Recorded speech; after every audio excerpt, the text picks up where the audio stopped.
screamers. Loved that movie. Yeah. Like watching that movie. And RoboCop's a classic, so I sort of stay away from it. But I haven't seen it in 15 years or so.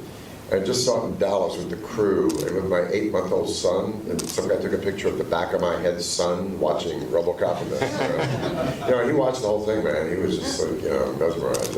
I'm sure he understood every frame of it. But in any case, it's some aesthetic distance that I have from the film, and I'd forgotten because I'm a PhD candidate in Italian Renaissance art history, and subsequently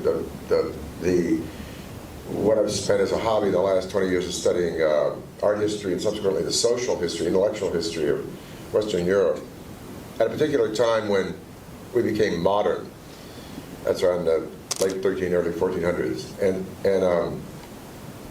the social history in RoboCop, I've forgotten how profound these writers are. I mean, they're not only funny with those extraordinarily acerbic social obsessions like board games, called Nukem.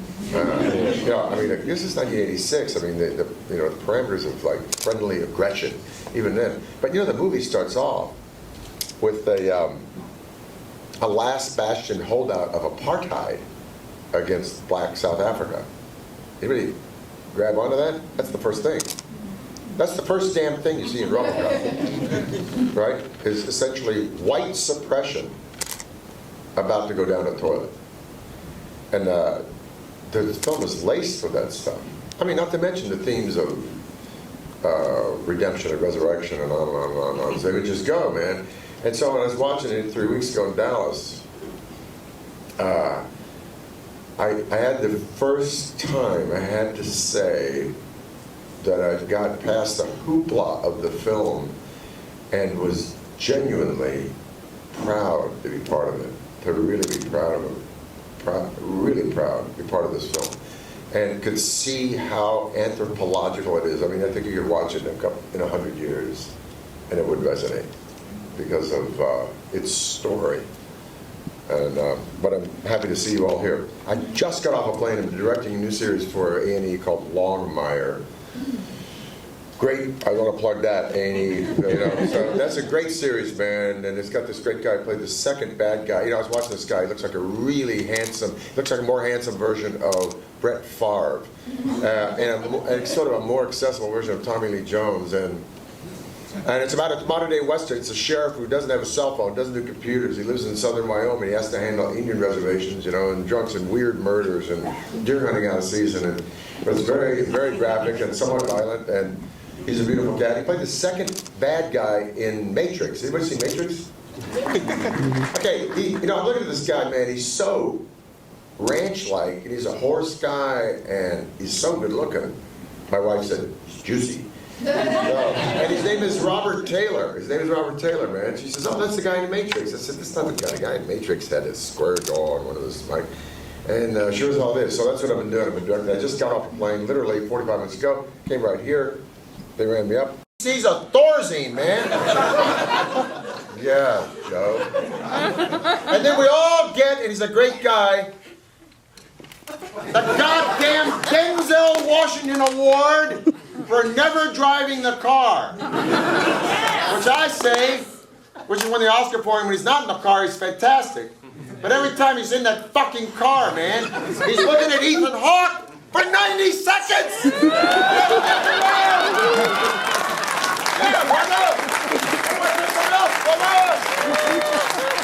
the goddamn steering wheel never moves! Just one long close-up. Is that stupid? Is anybody with me on this? Yeah! Even my wife, who does not care about this, she's not an actress, saw that fucking movie Training Day and said, holy shit! That was 25 seconds of a close-up looking at Ethan Hawke. He must have killed 15 dogs. The scenes were so slow. When he got out of that car, man, you notice how he popped? When he's pushing everybody in that crack house and all that shit. The second you get back in there, man, let me tell you, brother. Okay, my point is that I get to this thing, a house, great parasol. I said, no process trailers. He goes, oh no, man, we can't light. I said, it's a Corvette. We're going to do a Russian arm, which is this thing goes around it. We're going to do camera mounts. Okay, it's a good episode of House, because House is a good series anyway. It was really well written. But those driving scenes are the best driving scenes I've seen between two actors in television, man, in 20 years. Because they actually had to drive a 450 horsepower Corvette and go yahoo and shift gears. And they go like this. And I just shot this thing in Longmire. I said, no process trailers, man, camera mounts, and I have to act in it. And those scenes, when you have a physical life, that's the God blessed gift to great acting and directing. You look at William Wyler movies or Kazan movies or Scorsese's best movies like Taxi Driver and so on, or even Coppola's Buzzing, Mike Nichols. The physical life, what people are doing in the room. Look at Hannah and the Sisters. Look at Woody Allen's Hannah and the Sisters, man. That movie is just a gas with like physical stuff. I mean, Diane Weiss, she doesn't stop moving, doing dishes, blah, blah, blah, blah. That stuff is what drives the scene. The rest of it's crap, man. The rest of it's like, I just shot this thing yesterday. I was just so happy with Drew Shep, I want to tell you, Craig.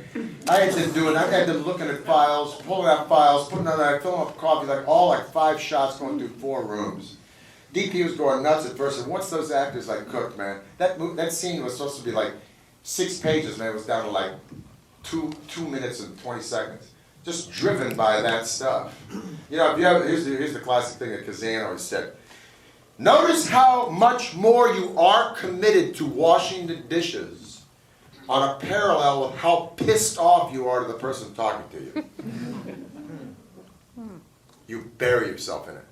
Bigger the stakes, heavier the physical life. So, good question.